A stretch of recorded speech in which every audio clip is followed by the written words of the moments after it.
PMCH पर पटना के लोगों का विश्वास रहता है लेकिन वहां जो उसको बैठा कर रखा है वो भ्रष्टाचार को प्रतिदिन जन्म देता है।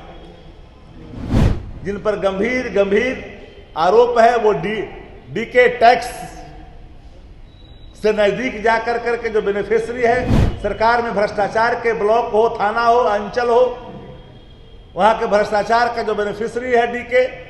नमस्कार, मैं प्रिंस कुशवाहा, फर्स्ट बिहार झारखंड देख रहे हैं। ठाकुर को लेकर फिर से एक बार राजद ने प्रेस कॉन्फ्रेंस बुला लिया और ठाकुर का पोल पट्टी खोलने लगा। आपको बता दें, आज राजद कार्यालय में प्रेस कॉन्फ्रेंस बुलाई गई और इस प्रेस कॉन्फ्रेंस में ठाकुर को लेकर एक प्रेस कॉन्फ्रेंस बुलाई गई जिसमें कहा गया कि वो कौन ठाकुर है और क्यों उस ठाकुर का जो सेवा है वो सरकार फिर से बढ़ाने पे है। अभी समाप्त हो गई है, फिर दोबारा से उनकी सेवा बढ़ाने के लेकर सरकार लगी हुई है। कैबिनेट का बैठक होना है और इस कैबिनेट में ठाकुर का सेवा बढ़ाने की बात की जा रही है, लेकिन वो ठाकुर है जो जिंदा चबाने की बात करता है। एसीएस और ठाकुर पर गंभीर आरोप लगे हैं। आपको बता दें, पीएमसीएच के अधीक्षक हैं, उनको लेकर अब राजद ने गंभीर आरोप लगाया है और साथ में जो ठाकुर हैं और जो अधीक्षक हैं उनको लेकर बड़ी बात कही है। क्या कुछ कहा है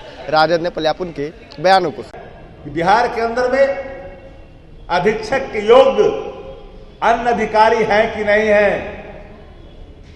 पीएमसीएच पर पटना के लोगों का विश्वास रहता है, एक प्रतिष्ठित अस्पताल, बड़ा अस्पताल, जहां गरीब किसान मजदूर जो पीड़ित हैं, जो अस्वस्थ हैं, वो जाकर के चिकित्सा के लिए जाते हैं, लेकिन वहां जो उसको बैठा कर रखा है वो भ्रष्टाचार को प्रतिदिन जन्म देता है। ऐसे भ्रष्टाचारियों को क्या सरकार पुनः सेवा विस्तार देना चाह रही है? तो इन सारे सवालों का जवाब सत्ता प्रतिष्ठान को देना होगा। अराजकता के सवाल पर, भ्रष्टाचार के सवाल पर नेता प्रतिपक्ष आदरणीय तेजस्वी जी ने कई सवाल लगातार पुलिस की अमानवीय व्यवहार, भ्रष्टाचार, बेविचार, अनाचार के सवाल पर लगातार सवाल उठाते रहे। गैंग रेप, लूट, हत्या, सारी घटनाओं का लगातार बुलेटिन जारी करते रहे, लेकिन सत्ता प्रतिष्ठान के कान तक जू नहीं रेखता। हमारे नेता तेजस्वी जी जब भी कोई सवाल सामने खड़ा करते हैं तो दुम दबा करके सत्ता प्रतिष्ठान में बैठे लोग भाग जाते हैं। सवालों का जवाब देने के बजाय चुपचाप थोथी दलीलें सामने प्रकट करते हैं,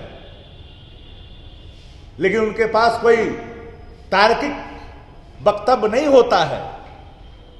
इन दिनों आप देख रहे हैं कि लगातार जो अच्छे अधिकारी हैं उन सभी अधिकारियों को साइड लाइन लगा दिए गए हैं।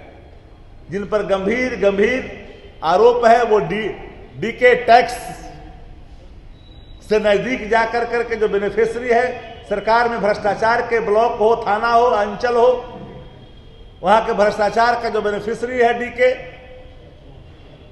वहां तक पहुंच बना कर करके अपना पदस्थापन मलाईदार जगहों पर। लेकिन एक बात मैं आप लोग के माध्यम से सरकार में बैठे अधिकारियों से निवेदन पूर्वक कह देना चाहता हूं कि अच्छा अधिकारी वही होता जो लॉयल टू द चेयर होता है, लेकिन अगर अंधभक्ति में जाकर करके अधिकारी अगर नियम की अनदेखी कर करके लगातार जनता के हितों की अनदेखी करते रहेंगे, आने वाली सरकार आपसे हिसाब जरूर लेगी। आने वाली सरकार आपको छोड़ेगी नहीं। जो कानून को अपने हाथों में लेंगे, कानून के हाथ कल तक उन तक भी पहुंचेगा। कानून से खिलवाड़ नहीं होनी चाहिए। लेकिन जो ठाकुर है पीएमसीएच का सुप्रिंटेंडेंट, इसके अंदर कौन सी ताकत है, कौन सी राज है, कितनी जड़ें मजबूत है, इसको लगातार आज कैबिनेट की बैठक है, शासन को जवाब देना चाहिए। सेवा विस्तार के लिए पुनः इसके कैबिनेट में निर्णय लेने की तैयारी चल रही है। ये प्रमाणित होगा इसके सेवा विस्तार के बाद कि भ्रष्टाचार के सारे राज वो प्राचार जानता है, मजबूरन सरकार उसके अधीन होकर के उसको सेवा का विस्तार देना चाहती है। अगर कोई और सवाल होगा तो आप पूछ सकते हैं। वही नियुक्ति पत्र बांट रहे माननीय मुख्यमंत्री जी जो प्रक्रियाधीन थी, जो तेजस्वी यादव जी ने 17 महीने के कार्यकाल में जो प्रक्रियाधीन कर करके आए थे, उन्हीं प्रक्रियाधीन में से कुछ कुछ नियुक्ति पत्र बांटे जा रहे हैं। इनका क्या हुआ क्या था? ये अगर करते तो 20 साल तक क्या करते? भारतीय जनता पार्टी 17 वर्षों के साथ थी तो कुछ कर रहे थे क्या? तो बताइए, कोई प्रमाण है तो बताइए। ये तो कॉन्ट्रैक्ट वाली सरकार थी पहले, ठेके पर सरकार और ठेके पर लोग। उस निर्णय को बदल कर करके 4.5 लाख लोगों को, नियोजित शिक्षकों को राज्यकर्मी का दर्जा दिया गया। ये बड़ा फैसला। आप लोग को याद होगा, यहाँ कई पत्रकार हैं उनको याद होगा, मरहूम उप मुख्यमंत्री जो दुनिया में नहीं रहे, नीतीश जी के साथ थे, वो कहते थे भगवान भी आएंगे तो नियोजित शिक्षकों को राज्यकर्मी का दर्जा नहीं दे सकता है, लेकिन उसको सत्य कर करके दिखाया तेजस्वी जी ने। और हम लोगों ने जो बातें कही, चाहे वो कला संस्कृति का सवाल हो या टूरिज्म का सवाल हो, स्वास्थ्य का सवाल हो, नगर विकास का सवाल हो, शिक्षा का सवाल हो, खेल का सवाल हो, सब राजद कोटे के विभागों की मैंने चर्चा की है। आईटी डिपार्टमेंट हो, उनके डिपार्टमेंट में कहां कोई ऐसे लकीरें खींची गई? इसलिए वो लोग क्या करेंगे तो वही प्रक्रियाधीन करके जो आए हैं उसी में काम चला रहे हैं अपना, उसी में अपना बांट बांट के खा रहे हैं। हमें लगता है कि जो कह रहा है कि 2019 की बहाली तो इतना देर कैसे हो गई? आप ही कल्पना करिए कि 19 की बहाली अगर 25 में नियुक्ति पत्र बांटा जा रहा है तो 17 महीने का योगदान है कि नहीं है? उस उत्सुकता का प्रतिफल है कि नहीं? वो कर्म योगी जिसने कर्म कर करके दिखाया, प्रूफ डेट LHS से RHS करके दिखाया, उसको श्रेय जाता है कि नहीं जाता? वरना 19 में 20 में तो मुख्यमंत्री जी कहे थे, याद हुआ कटिहार में, पूर्णिया में, कि मेरी अंतिम, ये मेरा अंतिम है चुनाव। ऊपर वाला देख रहे हैं। आप लोग को स्मरण नहीं है, विस्मरित हुए हो तो मैं स्मरण करा दूं। नहीं, हम तो ठाकुर की बात कर रहे हैं जो वह अधीक्षक है।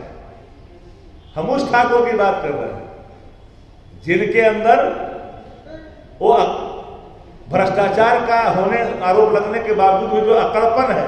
सरकार का कौन राज जानता है भाई कि सेवानिवृत्ति अधिकारी को बार बार सेवा विस्तार देने की कोशिश की जा रही है? तो कई बार है नहीं, एक बार हो चुका है, सेवा समाप्त हो चुका है। उस विस्तार की अवधि 6 दिन पहले समाप्त हो चुका है। ये बात आप लोग जानकारी प्राप्त कर लीजिए। ये दूसरी बार की तैयारी हो रही है, कैबिनेट की बैठक में लाने की तैयारी है। ये गंभीर सवाल है। क्या विभागों में और कोई अधिकारी नहीं है? कौन सा राजदार है ये किसको लाभ पहुंचा रहा है? सैया भय कोतवाल तो अब डर का है का, क्योंकि भ्रष्टाचार का एक ऐसा गिरोह कायम कर लिया है PMCH के अंदर में, इसका बेनिफिशियरी ऊपर तक लोग हैं, DK तक बेनिफिशियरी इसके हैं। जब DK बेनिफिशियरी होगा, जो सुपर CM है बिहार का, तो भ्रष्ट अधिकारियों का सेवा निवृत्ति के बावजूद भी सेवा का लगातार विस्तार किया जा रहा है। ये भूले नहीं, इस देश के लोकतंत्र की जड़ें काफी मजबूत है। जनता चुनती है सरकार को। मैं बार बार कहता हूं कि for the people, by the people, of the people का कंसेप्ट है डेमोक्रेसी का। सत्ता जाने के बाद अगर दूसरी सत्ता आएगी तो ऐसे लोगों को पताल से भी ढूंढ निकालेगी। पताल में भी होंगे तो इनको जगह वहां से निकाल दिया जाएगा। नरकंकाल से भी सवाल पूछे जाएंगे। ये बहम में नहीं रहना चाहिए कि भ्रष्टाचार करके कोई बच जाए। ये भारतीय जनता पार्टी भ्रष्टाचार की परिभाषा ही देश के अंदर बदल दी है। जो भ्रष्टाचारी है उनके यार हो गए हैं और विपक्ष को परेशान करता है।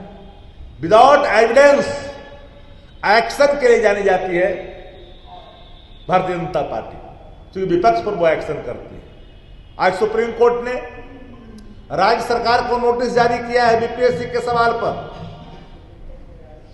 देखिए भ्रष्टाचार की जड़ें किस तरह से मजबूत है। बीपीएससी के अध्यक्ष के नियुक्ति के सवाल पर सुप्रीम कोर्ट ने नोटिस जारी की बिहार की सरकार को कि जब इन पर गंभीर आरोप पहले से ही लगे हुए हैं तो ऐसे व्यक्ति की नियुक्ति बीपीएससी जैसे प्रतिष्ठित संस्थान के अध्यक्ष के पद पर कैसे किया गया, एक बड़ा सवाल।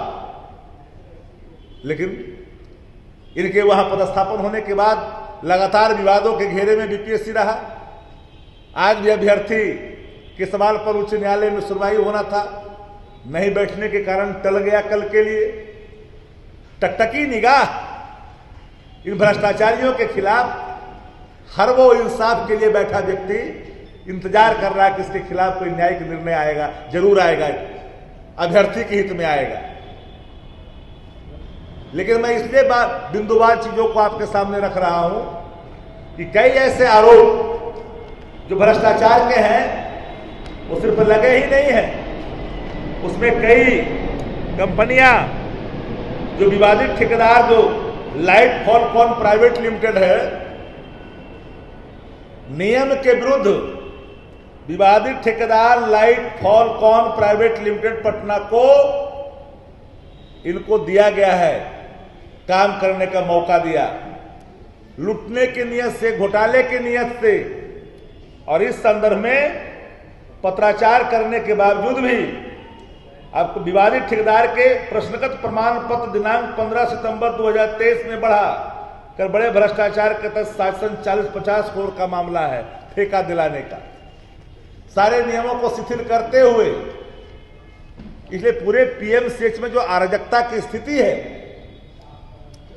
ऐसे अराजक स्थिति उत्पन्न करने वाले प्राचार्य को संरक्षित करने के लिए बिहार की सरकार, बिहार के मुखिया जो अचेत हैं और अराजक की स्थिति पूरे सत्ता प्रतिष्ठान में जो आया हुआ है, उसका दंश बिहार की आवाम भुगत रही है।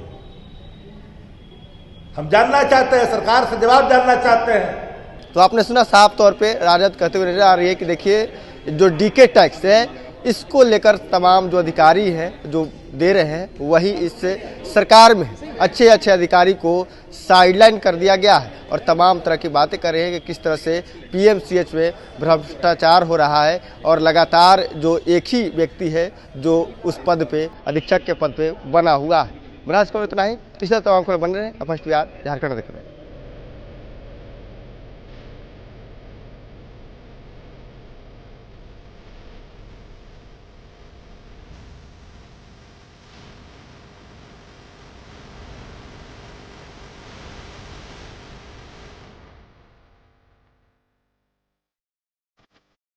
पैनोरमा ग्रुप, जो सोचता है वो करता है।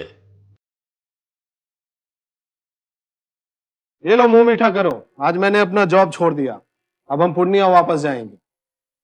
जॉब छोड़ दिया है? मतलब ये घर कैसे चलेगा? हम करेंगे क्या? और माँ बाबूजी क्या बोलेंगे? इसलिए मैं एक और मिठाई का डब्बा लाया, अपने बिजनेस के लिए लोन अप्रूव हो गया। अरे लोन अप्रूव हो गया वो तो ठीक है, लेकिन पूर्णिया में हम रहेंगे कहाँ? अपना घर भी तो नहीं है वहाँ। इसलिए तो एक और मिठाई का डब्बा अलग से लाया हूं। हमने पूर्णिया में घर ले लिया है, पूर्णिया के ई होम्स पैनोरमा में। पूर्णिया में पैनोरमा ग्रुप लेकर आए हैं ई होम्स पैनोरमा, बड़ा घर, आलीशान जिंदगी और अत्याधुनिक सुविधाओं के संग। अरे अरे, अब क्यों मुंह मीठा करवा रही हो? क्योंकि हम घर वापसी जो कर रहे हैं। घर वापसी की खुशी पूर्णिया में ई होम्स पैनोरमा के संग। E homes panorama, luxurious lifestyle redefined.